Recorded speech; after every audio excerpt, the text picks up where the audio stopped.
Você começa a navegar agora pelo Ondas Impressas, o seu podcast quinzenal sobre o universo da impressão.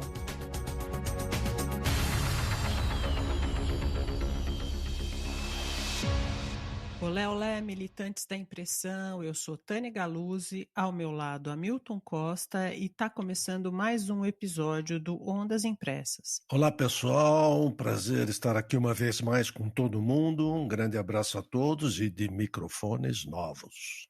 É isso aí, gente, de microfone novo, agora eu posso falar ainda mais perto do ouvido de vocês. Você sabe que eu estava pensando, Hamilton, nas pessoas que estão começando a ouvir o Ondas agora. Vamos imaginar que alguém muito esperto, descolado, informado, enfim, um querido, indicou o podcast para uma amiga que eu vou chamar aqui de Tarsila, porque eu adoro esse nome, e a Tarsila está conhecendo o Ondas neste instante. O que você diria para ela? Diria assim, Tarsila, seja bem-vinda. Você que gosta ou milita nesse vasto universo da impressão, vem ouvir fatos, histórias reais, informação e conhecimento de uma forma lúdica, com ângulos e abordagens diferentes, contrapontos e assuntos que muitas vezes surpreendem. Aqui você vai ouvir informação diversificada e muita gente boa que vem contar suas realidades e enfoques diferenciados e que te ajudam a inovar, a melhorar o seu negócio ou te melhorar profissionalmente. É isso aí, Tarsila. O meu objetivo do Hamilton aqui é estar do seu lado, dar instrumentos para que você possa vender melhor seu peixe, dar recursos para que você possa convencer aquele cliente de que é muito mais impactante ele enviar um super kit numa caixa linda, bem produzida e impressa, do que apenas uma campanha digital. E veja, eu estou falando apenas, porque aqui a gente acredita super na combinação das linguagens, dos veículos. Afinal, a gente é um podcast, né, uma mídia digital, falando de impressão. Nós queremos também, Tarsila, te ajudar a pensar no seu negócio, planejar o próximo passo, seja ele um investimento num novo equipamento ou a entrada num novo segmento. E como é que a gente faz isso? Com muito trabalho, é claro, né, Hamilton? O pessoal nem imagina quanto. Muito trabalho. Mas a resposta certa é com muita informação. Mais do que isso, com informação de qualidade, mastigadinha e formatada para suas necessidades. Afinal, são mais de 30 anos no universo da impressão, convivendo com a dor e a delícia de ser uma militante da impressão. Bom, e aqui são mais de 45 anos de experiências amplas, diversificadas e com visão global do negócio. Tarsila, espero ter te convencido a ficar com a gente, porque hoje nós vamos falar de um dos calos mais doídos do pé do pequeno empresário, que é a obtenção de linhas de crédito. Vocês sabem que em dezembro do ano passado, a Abigraf, que é a Associação Brasileira da Indústria Gráfica, divulgou os resultados da terceira pesquisa sobre os impactos da Covid na indústria gráfica brasileira. Pois então, 42% das gráficas afirmaram ter conseguido acessar linhas de financiamento e se organizar financeiramente, mas 12% disseram ter conseguido as linhas de crédito, porém continuaram interessados em novas linhas. 17% tentaram e não conseguiram captar recursos, e 6% das gráficas disseram que não procuraram crédito, mas estavam sim dispostas a contratar se surgisse a oportunidade. Ou seja, grosso modo, 35% das gráficas que participaram da pesquisa continuam interessadas em linhas de financiamento. Na verdade, muitas continuam até hoje com problemas de capital de giro e recursos para investimentos, em uma época em que buscar tecnologias e alternativas é absolutamente fundamental. Nós atacamos, então, em duas frentes. Conversamos com o Silvio Gomide, que é diretor do Departamento da Micro, Pequena e Média Indústria da Fiesp, que é a Federação das Indústrias do Estado de São Paulo, e a gente conversou com ele sobre financiamento para capital de giro. E com o Raymond Trad, CEO da Comprint e diretor da FEIGRAF, que é a Associação dos Fornecedores da Indústria Gráfica, conversamos com ele sobre alternativas de crédito para a aquisição de equipamentos. Mas antes de ouvi-los, bora agradecer o pessoal que tem interagido com a gente nas mídias sociais.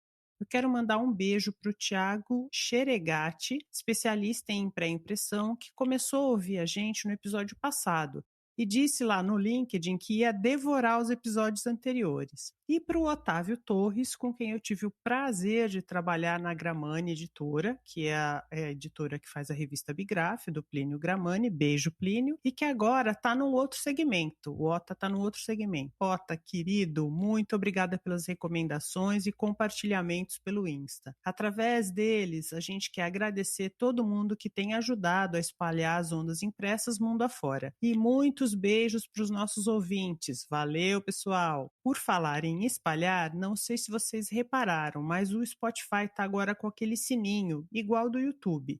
Clicando no sininho, o Spotify vai te avisar sempre que sair um episódio novo. Bora, gente, ativar o sininho para o Ondras. E vamos ouvir, então, o Silvio Gomide. Silvio, um prazer enorme receber você aqui no Ondas Impressas. Eu que agradeço o convite, Tânia. Muito obrigado a você, ao Milton. Um prazer falar com vocês aqui do setor gráfico. Um prazer tê-lo aqui conosco, Silvio. Silvio, a pandemia ela teve um impacto direto na saúde financeira das micro e pequenas empresas e boa parte está precisando de recursos para capital de giro. A Fiesp realizou em julho uma rodada do Feirão de Crédito Digital. O interesse foi alto? Qual que foi o cenário levantado por vocês, os números? Olha, Tânia, com certeza isso foi um problema, né, no mundo inteiro, mundial, global, né, e a gente tem que lembrar que não foi somente o problema do crédito, foi um problema que durante a pandemia, no começo dela, as agências estavam fechadas. Então, qual que foi a importância da realização do feirão de crédito e da central de crédito que nós criamos no dia 30 de março de 2020. Ela pôde colocar tanto o empreendedor, né, o pequeno, o médio, o microempreendedor, que não conseguia pegar, as agências estavam fechadas, como eu comentei, e nós conseguimos trazer mais de 20 instituições financeiras, entre grandes bancos, bancos médios, cooperativas de crédito, para essa central, e recebemos aí até hoje mais de 4.900 empreendedores que foram transformados em atendimentos para explicar para eles, né, que tipo de linha que tinha. Realizamos reuniões virtuais com os bancos, então a Fiesp ela foi uma espécie de mediadora, né, colocando frente a frente aí os bancos dos empreendedores. E era uma situação realmente desesperadora, a gente não sabia o que ia acontecer, muitas empresas sem caixa aí para pagar uma folha de pagamento, enfim, foi um desafio enorme e que o resultado aí foi bem interessante, como eu te falei, com mais de 4.900 empresas e mais de 105 milhões de reais que conseguimos aí fazer com que os bancos passassem para as empresas. Infelizmente, a gente sabe que isso não foi para todas, mas a grande maioria conseguiu ser atingida e receber parte desses recursos para poder continuar operando.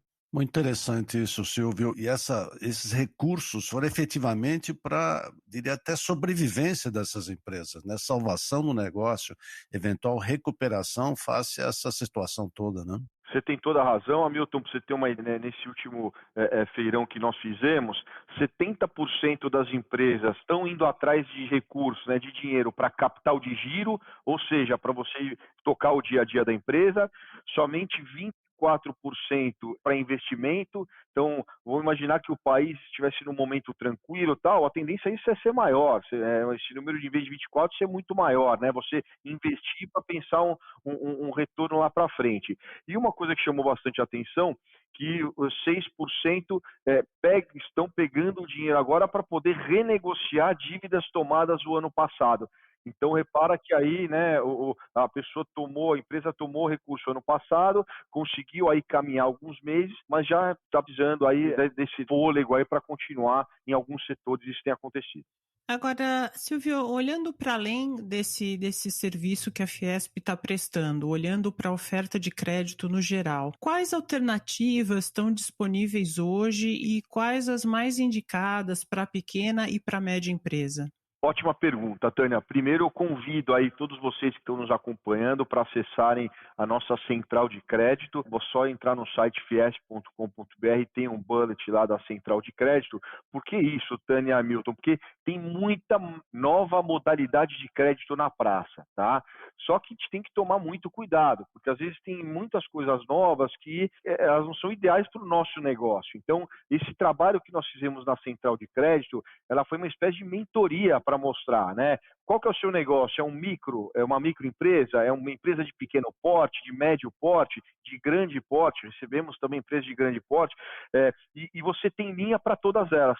Então, a gente tem que tomar um cuidado para, muitas vezes a gente reclama da taxa de juro, que é um tema aí que a Fiesp bate bastante, né, há muitos anos, né? Só que para você conseguir uma taxa competitiva, você tem que ir direto àquele produto que é o recomendado para o seu negócio. Então, dando algumas dicas aqui, tem o Pronamp, né, que é um programa que começou ano passado e ele continuou, que hoje aí ele está com uma taxa Selic mais 6% ao ano, tá? Isso para empresas que têm faturamento até 4 milhões e 800 e tem uma carência de 12 meses. Então, o Pronamp, se você fatura até 4.800, você pode pagar em 48 parcelas com 12 meses de carência. Lembrando que o ano passado a taxa foi menor, mas o Pronamp, por um acerto aí do governo, na nossa visão, ele continuou. Então você consegue sim ir a alguns bancos conseguir o Pronamp.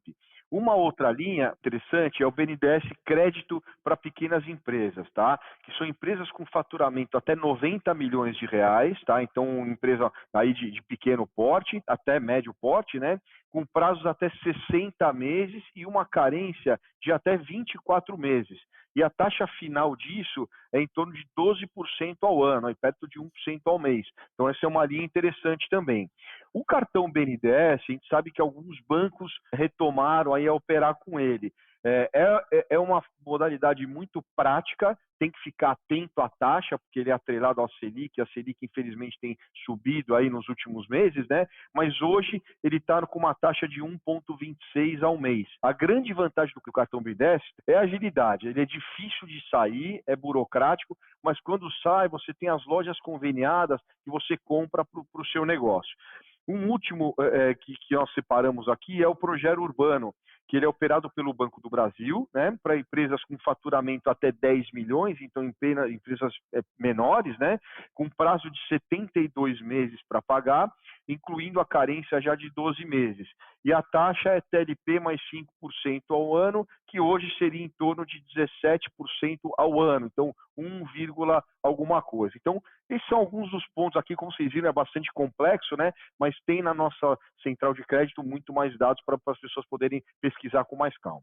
Deixa eu ver uma coisa, só indústrias podem se habilitar Não, não, na não. questão da Fiesp ou empresa de serviço, por exemplo, também pode? O presidente Paulo Scaff, desde que assumiu a casa, ela tem um projeto Brasil, né? Nós temos muitas empresas que têm a sede aqui no estado de São Paulo, mas que tem outros, estão em outros estados também. Uma coisa que o Scaff me falou, Silvio, temos que pensar todos os setores da economia. Então é isso que nós, para você ter uma ideia, nós recebemos cases aqui no feirão de pousadas no interior de São Paulo. A hotelaria foi muito afetada, infelizmente. Então, restaurantes também nos procuraram. Então, nós atendemos todos os setores da economia. Isso é importante saber. E agora você falou do Pronamp, ele realmente continua, porque houve uma queixa grande da dificuldade de acesso. Você falou que a linha continua e ela está ativa dentro do feirão da Fiesp.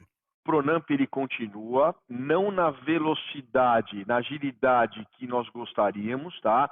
Eu acho que o Pronamp ele virou um refém aí do sucesso dele no ano passado, tá? Foi uma linha muito rápida que o dinheiro teve disponível, né? Lembrando que, assim como o Pronamp, o FGI, onde o governo federal ele dá a maior parte da garantia, né? E os bancos complementam com a porcentagem dessa garantia, e isso deu muito certo, Hamilton, foi muito rápido que eu digo, claro que com toda a burocracia, infelizmente, que ainda temos aqui no Brasil, mas ele foi uma linha mais rápida. O que acontece é que essa nova fase do Pronamp, ela continua focando em um ou outro setor que sofreu mais, então, setor de eventos, por exemplo, o governo destinou uma verba maior para isso, e aí uma coisa que nós temos que ficar atentos, tá? Nós temos que cobrar os bancos, que muitas vezes os bancos têm sim esse recurso, eles têm que operar isso, mas muitas vezes o banco quer tirar da prateleira um produto dele que o juro é maior. Então, por isso que o empreendedor ele tem que ir preparado para conversar com o seu gerente. E contem também com a Fiesp, com a Central de Crédito, para poder insistir nisso. Então, assim, se tem verba, essa verba tem que chegar. Não é correto o gerente querer empurrar ali uma tarifa, empurrar um seguro, empurrar uma capitalização para poder bater meta, né? Nós estamos muito atentos a isso, Hamilton. Isso é importante. E a gente perguntar o que as empresas têm que fazer para se tornar elegíveis, exatamente pelas restrições que os bancos colocam, especialmente nesse caso do Pronampe, como a gente falou, e em outros, né? Por um bom tempo aí na pandemia, a exigência da CND ela ficou suspensa. Isso ajuda bastante, né? A gente sabe como é que você vai exigir uma certidão negativa de uma empresa que está em dificuldade e que atrasou imposto. Ela está tomando recurso para poder tracionar, para poder vender, para poder pagar imposto, né? Isso aconteceu sim, mas ficou mais, a burocracia ela diminuiu. Essa é uma informação importante que a gente tem que trazer. O crédito, a gente pode dizer que a grande maioria das empresas, o crédito chegou, tá? Isso é importante a gente reconhecer. Isso foi muito bem realizado. E como você me perguntou, o Pronamp, ele continua em alguns bancos, tá? Legal. Perfeito. Agora você estava falando de cuidados, né, que o empresário tem que tomar na hora de tomar um crédito, e eu te pergunto com relação ao risco de endividamento. Quando você pensa nisso, o empresário, o risco de endividamento, ele assombra o pequeno empresário. Você teria alguma dica para como o empresário se proteger disso? Toda empresa ela tem que ter um plano de negócio muito claro, né?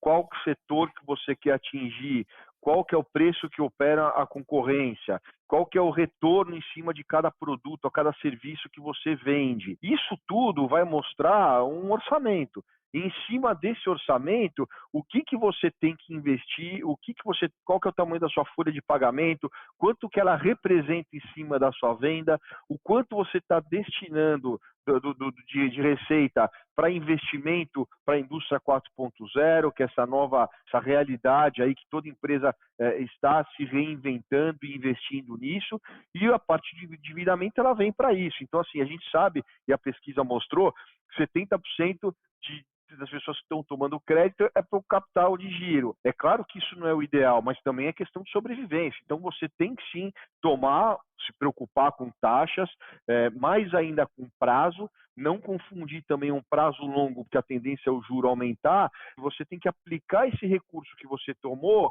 em geração de receita. Não adianta também você pagar uma dívida que você tem e depois no mês seguinte voltar ao mesmo problema. Então você tem que destinar essa sua verba para investir, para comprar matéria-prima, para contratar algum tipo de serviço, tal, que você vai conseguir transformar isso em venda, e essa venda sim, aí sim vai voltar para o seu negócio, para você voltar a ter uma margem positiva e ter lucro na sua empresa. Perfeito. E a Fiesp planeja fazer um novo feirão de crédito ainda neste ano? Nós planejamos, nós não temos a data ainda, lembrando que o feirão tem começo, meio e fim. Por exemplo, ele dura 15 dias. Então, nesses 15 dias, nós realizamos aí mais de 500 reuniões entre bancos. Quando eu falo banco, tá, inclui pequenos, médios e grandes, cooperativas, BNDES, Desenvolve São Paulo, todos eles, com os empreendedores. Só que além do feirão de crédito, nós temos a central. A central, ela continua. Então, você pode hoje, por exemplo, entrar no chat da Fiesp, na central de crédito, e falar, olha, eu tenho conta em banco X, eu estou tendo dificuldade lá. A Fiesp ela tem auxiliado e tem esse BI, aí tem essa inteligência de negócio de contatar o banco que o empreendedor opera, muitas vezes para auxiliar. E como eu disse, às vezes o empreendedor está indo tomar uma linha que não é o ideal para o negócio dele. Estou dizendo isso porque quem tem a urgência de pegar recurso agora, é só entrar em contato com a central que nós auxiliaremos, lembrando que é tudo sem custo, tá, Tânia? Existe sim uma ideia nossa de fazer um feirão focado em linhas para o 13º. Nós estamos em setembro já, daqui a pouco a primeira parcela do 13º é em novembro, né? E a segunda em dezembro. Então, existe sim a chance, isso provavelmente vai acontecer, de nós termos um feirão focado aí em linhas para o 13º. Perfeito. Não sei se o Hamilton quer acrescentar alguma coisa. Só quero agradecer ao Silvio, acho que foram explicações muito interessantes. É bom realmente espalhar essa informação, tá certo? Porque para trazer um pouco de alívio para essas empresas que estão precisando. Silvio, muito obrigado, viu? Hamilton, eu que te agradeço a Tânia também, a oportunidade de estar aqui com vocês e poder falar de um tema tão importante que a gente pode dizer hoje aí que a Fiesp conseguiu salvar muitas empresas levando informação, né? Não só o crédito, mas informação também. Era muita notícia, era muita fake news, era muita coisa rolando aí, então a gente conseguiu organizar essa casa e, de novo, no momento que as agências estavam fechadas, nós conseguimos realizar milhares aí de atendimentos, quase 5.000 atendimentos aí de reuniões virtuais que conseguiram levar dinheiro para muitas empresas. Agradeço mais uma vez a oportunidade de vocês. A gente que agradece, Silvio. Muito obrigada, um grande abraço. Obrigado, para vocês também. E agora vem com a gente na conversa com o Raymond Trade. Raymond, que bom que você aceitou o nosso convite. Imagina, Tânia, eu que agradeço. Eu sou um ouvinte assíduo aqui e é um prazer participar com vocês do Ondas Impressas. Que bom, Raymond. Prazer tê-los aqui. Prazer todo meu. Prazer todo meu, Hamilton. Raymond, a dificuldade do setor gráfico em obter financiamento é histórica. Na tua visão, isso acontece em todos os setores ou a indústria gráfica tem peculiaridades que dificultam a tomada de crédito? Bom, acho que hoje, na situação que a gente está, acho que existem as duas respostas aqui. No momento tem uma componente conjuntural muito forte, né? O mundo ainda está bagunçado, planejando uma saída da pandemia, né? Tomara. Todos os países, né, em situações distintas, mas todos contabilizando ainda os prejuízos e planejando uma retomada. Mas a gente aqui no Brasil sempre tem as nossas particularidades, né? E o cenário político, as perspectivas de crescimento tão baixas, a desvalorização cambial que ainda não cedeu em nada, agora a gente tem inflação alta e agora juros altos. Então, tudo isso dificulta muito a concessão de crédito para qualquer indústria hoje, né? Diminui muito o apetite para crédito. Ainda assim, o apetite para a indústria gráfica não é necessariamente, né, a prioridade da maioria dos bancos e agentes financiadores, vamos colocar dessa maneira. Infelizmente, o nosso setor tem um passado ruim, né, em termos de crédito, inadimplência enfim. Hoje, no entanto, a gente vê um número bem maior de gráficas bem estruturadas, com organização, planejamento e acho que até a gestão necessária para obtenção de financiamentos, né, de linhas bacanas de crédito. Então, acho que para escolher uma das suas alternativas aí, Tânia, eu acho que a maior dificuldade hoje está na questão conjuntural. Pois é, agora, uma das questões que são históricas do setor, você de certa maneira tocou nisso, é a empresa ter condições e garantias para a operação, né? Ou ela não tinha o CND, ou ela não tinha uma garantia disponível para poder dar. Quer dizer, isso nessa situação, eu imagino que tem até se agravado, não é, Ramon? Acho que sim, por causa dessa conjuntura, né, e do histórico que eu falei aqui do nosso setor, mas, por outro lado, eu acho que o mercado de crédito no Brasil vem se desenvolvendo nos últimos anos, né, principalmente nessa última década, com a própria organização das empresas, né, tomadoras e com o desenvolvimento do mercado de crédito foram sendo criados produtos novos. Os mesmos produtos existentes já foram se sofisticando um pouco mais, passando a exigir garantias parciais, às vezes, né, o uso do próprio bem financiado como garantia. Lembra que a alienação fiduciária né, para veículos, a gente lembra disso. Não é uma coisa muito, muito antiga, não, é relativamente recente, né? Então, você usar o próprio bem como garantia. E existem casos, a gente já viu aqui, de clientes nossos levantando linhas de crédito sem garantias, né? Lógico que são casos específicos, mas a gente sempre incentiva aqui o nosso cliente e quando a gente tem um contato com o agente financiador também, a gente sempre incentiva essas duas pontas a estabelecerem um relacionamento, se conhecerem profundamente, porque você manda uma demonstração financeira, ela é sempre uma foto ali, né? O que a gente brinca aqui é que o que importa é a parte do filme que ainda está por vir, né? Não uma foto de hoje. Então, você explicando corretamente a história, você trazendo o agente financiador para dentro da sua empresa, para conhecer a sua realidade, as suas perspectivas, o seu diferencial, acho que isso muda muito, né? O crédito sempre foi, né, antes de tudo, lá dos tempos de fiado, lembra? É baseado em confiança, né? Então, a gente sempre tem que buscar construir essa relação de confiança. O agente financeiro conhecer mais do negócio da empresa é fundamental, né?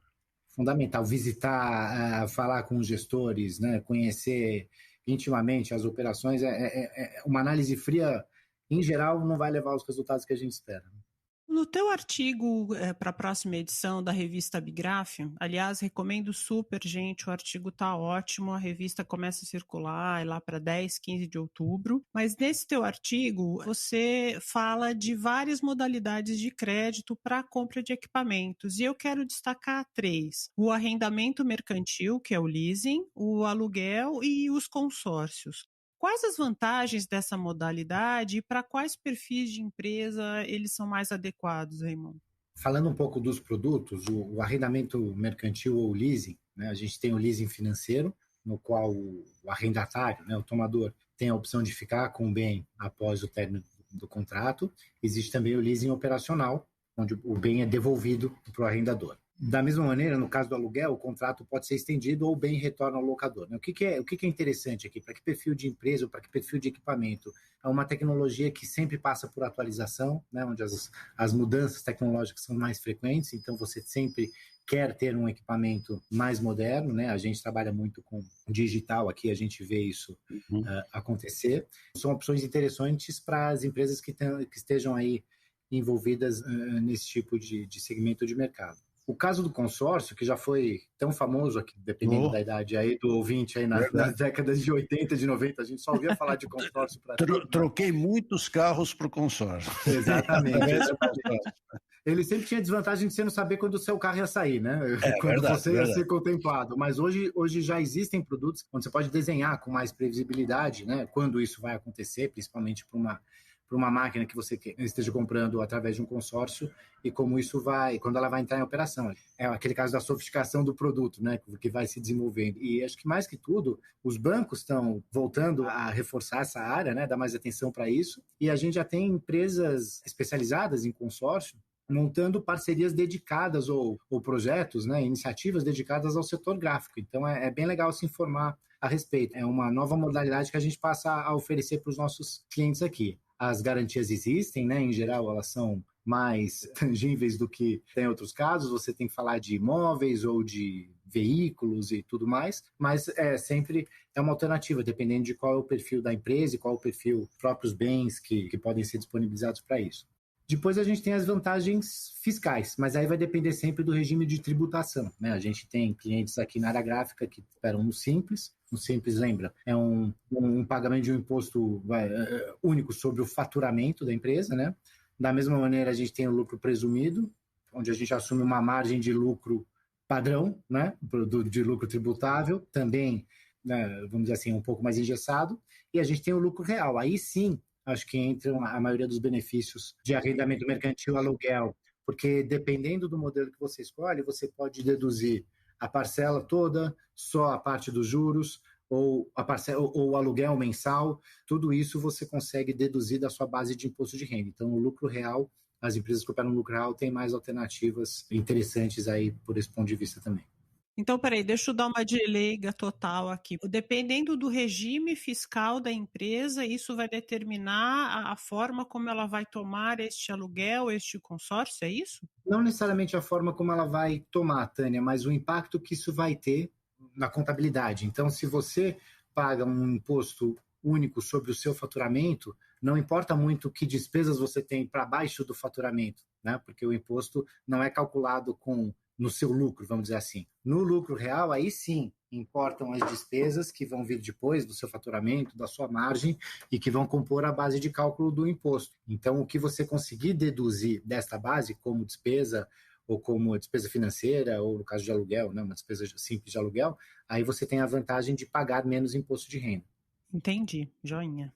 No setor é histórico o apoio dos fornecedores, né, em relação aos seus clientes, também buscando oferecer linhas de crédito. Se você é ligado, como vocês são ligados a grandes empresas internacionais, muitas vezes essas empresas são ligadas a agentes financeiros ou a bancos, etc., que procuram facilitar um pouco no sentido de trazer financiamentos próprios, né? Isso ainda está ativo hoje, mesmo com a questão de câmbio e com todas as dificuldades pelos quais o mercado, mesmo lá fora, passou, não? Tá ativo, segue ativo tanto lá fora como aqui no Brasil também, né? A gente tem tanto por parte do próprio fabricante ou fornecedor, seja pelo balanço próprio ou muitas vezes com parcerias com bancos privados, com bancos de desenvolvimento, né? Você já lança um produto ou uma linha de produtos com facilidade de financiamento já estruturada ali em parceria com alguém. Claro que quando a gente fala de um equipamento importado, né, e de uma linha de crédito disponível lá fora, é importante levar em consideração o risco cambial, né? A moeda sempre pode se desvalorizar mais ainda, né? E você perde aí qualquer controle, você não tem qualquer controle sobre isso, e você perde um pouco da previsibilidade de qual é a parcela que você vai pagar ali. Dá para contratar uma proteção cambial, dá para travar um empréstimo em reais, mas isso sempre tem um custo adicional, mas é algo que tem que ser levado em consideração. Mas eu diria que essas linhas de financiamento são super importantes, né? Já vem mais prontas, o próprio fornecedor, no nosso caso, o canal de venda consegue atuar também, tem um valor importante para trazer clientes, né, para os agentes financiadores, então é uma parceria que costuma dar certo para todas as pontas, para o agente financiador, né, para o fornecedor de equipamento ou canal e para o próprio cliente, claro. Dos equipamentos que vocês têm vendido, eu não sei se você não quiser responder essa pergunta, não tem problema, tá? Mas dos equipamentos que vocês têm vendido aqui no Brasil, a maior parte são financiados, quer dizer, dos equipamentos financiados que vocês têm vendido aqui no Brasil, a maior parte são financiados por vocês ou as empresas já vêm com uma linha de crédito? A segunda, as empresas vêm com alguma linha de crédito, a gente apresenta algumas alternativas, né, sem garantia nenhuma de que o processo pode andar, né, porque é o risco de crédito do cliente que tem que ser analisado. A gente já viu casos onde essas alternativas que nós trouxemos foram em frente. Em outros casos, os próprios clientes, por causa dos relacionamentos, né, individuais aí com os bancos, às vezes até relacionamentos dos próprios sócios das empresas, eles conseguiram alternativas mais interessantes, então é uma outra linha. Em alguns casos específicos, né, o nosso balanço aqui na Comprint é limitado também, a gente não pode financiar, infelizmente, todos os clientes que a gente gostaria, mas a gente já fez operações nesse sentido também, depende do momento, depende, né, do perfil do cliente existente ou não. Mas mais do que tudo, eu diria que eu estou tentando me lembrar aqui alguma máquina que a gente vendeu recentemente que não foi financiada, né? Então, eu digo, o crédito é fundamental para qualquer venda. Que vendas à vista, acho que eu, pelo menos no meu passado aqui, não tô me recordando de nenhuma. Então, sem dúvida nenhuma, é um tema super importante. Deixa eu puxar um pouquinho para o outro lado, mas também falando de recursos financeiros, quer dizer, vocês que principalmente trabalham com equipamentos digitais, os consumíveis são todos importados, tá certo? E nesses momentos de câmbio tão apreciado, né, como a gente vem passando, né, eu sei que vocês procuram ter um equilíbrio disso, mas como é que isso está sendo feito e que dificuldades tem nisso, Raimundo, nessa conjuntura? Eu diria que, Hamilton, no início da pandemia, onde teve a grande desvalorização, né, foi lá de 4,15 para 5 e alguma coisa, né, às vezes era 5,15, às vezes era 5,70, a gente entrou no momento da pandemia muito bem, super estocado. A gente procura ter um estoque grande aqui para os nossos clientes, mas a gente estava bem estocado, então, dependendo do consumível e da linha de produtos, a gente teve um estoque, a gente conseguiu represar um pouquinho essa desvalorização, porque a gente vendia pelo nosso custo de aquisição, não pelo custo de reposição, vamos dizer assim, né? usando os termos técnicos. Mas durou pouco tempo, é claro, né? A gente tinha que repor esse estoque e tivemos que repassar esses aumentos para os nossos clientes. A gente atuou junto, os nossos fornecedores buscaram represar ao máximo esses aumentos, né? E facilitar nas condições de pagamento para nós aqui, e nós estendemos tudo isso para os nossos clientes também, mas isso tudo tem limite, né? Então chega uma hora que a gente, infelizmente, precisa repassar os aumentos puros, né? Puramente vindos da desvalorização cambial, e a gente teve que fazer isso, e a gente procura, do nosso lado aqui, conseguir condições especiais para projetos especiais, prazos de pagamento e tudo mais, mas, enfim, a grande parte tem que ser absorvida, né? E parcialmente, vamos dizer assim, repassada para o consumidor final, né? Essa inflação que a gente vê aí, às vezes que a gente vê nos números, nos jornais, às vezes é até bem menor do que a gente vê na nossa realidade, né? Então, não tem como, por mais que as diversas etapas da cadeia aí represem os aumentos, eles acabam chegando no consumidor final, né? É inevitável. Afinal de contas, até nós, como consumidores, sentimos no preço da gasolina quem está pondo a mesma coisa. De energia, de tudo, né? Verdade. Mas ótimo, Raimon, perfeito. Acho que as informações foram ótimas. Não sei se você tem mais alguma pergunta, Milton. Não, só quero agradecer a disponibilidade do Raimon pelas explicações e valeu muito e parabéns pelo artigo. Já li, então te parabenizo antecipadamente. Muito obrigado. Foi um prazer participar aqui. Parabenizo vocês também pelo programa, que, como eu digo, sempre ouço, que sou um ouvinte assíduo. Que bom. Obrigada, Raimon.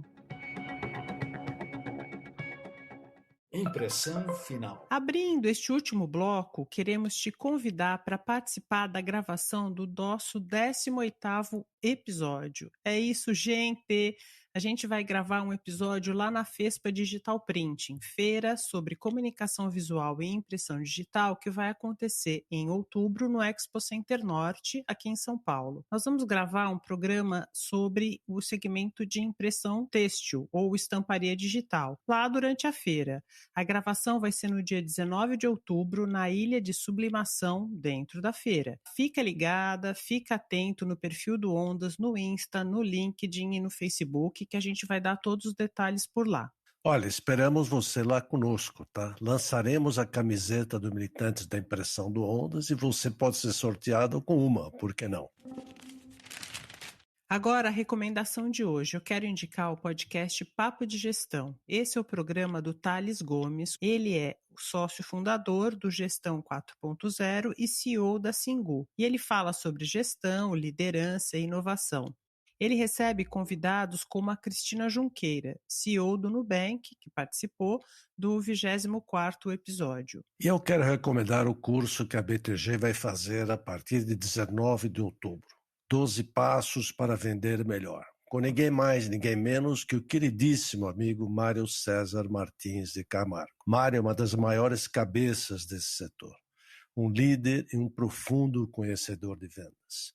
É um privilégio quem puder participar desse curso com o Mário. Vejam no site da BTG e se inscrevam, vale muito a pena. A Hybrid Software anunciou a ampliação de sua rede de parceiros no Brasil com a entrada da Alphaprint. Segundo Renato Beu, gerente de pré-impressão da Alphaprint, todos os números apontam para um crescimento promissor do segmento de embalagens e flexografia, e por isso eles buscaram um parceiro para atender esse segmento. A Hybrid Software desenvolve soluções para edição e fechamento de arquivos para impressão com foco nas clicherias.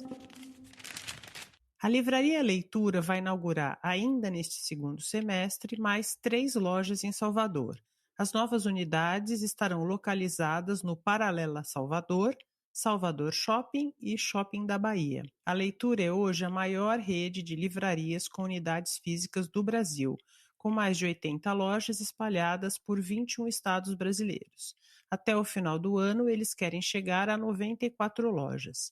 Em maio, a Leitura abriu a 17ª loja em São Paulo, a 7ª na capital paulista. Veja que interessante o crescimento depois dos problemas da cultura e da Saraiva, né, como outras redes vêm crescendo e ganhando espaço. Isso é muito legal. E por falar em livro, o segundo semestre começou positivo para o mercado livreiro, sobretudo em função do Dia dos Pais e do Volta às Aulas. Pelo menos é o que aponta o 8º painel do varejo de livros no Brasil em 2021, estudo realizado pela Nielsen Bookscan e divulgado pelo Sindicato Nacional dos Editores de Livros, o SNEL. O comparativo entre o 8º período de 2021, período que vai de 19 de julho a 15 de agosto, e esse mesmo período em 2020, mostra um crescimento de 19,7% em volume e 26,1% em valor. Em números absolutos, foram 3,77 milhões de exemplares vendidos, com uma receita de 157 milhões de reais, contra 3,15 milhões de exemplares e 124 milhões de reais faturados na mesma época em 2020. Isso é muito bom. Aliás, livro é tudo de bom, né? E impresso, melhor ainda. Acabou, gente boa. Muito obrigada por ouvirem até o final. Aproveita para compartilhar esse episódio. Ativa aí o sininho. Dia 13 tem mais, pessoal. Beijão. Beijo, Hamilton. Isso aí, pessoal. Abração a todos. Um abraço, Tânia. Prazer sempre tê-los aqui. Até o próximo.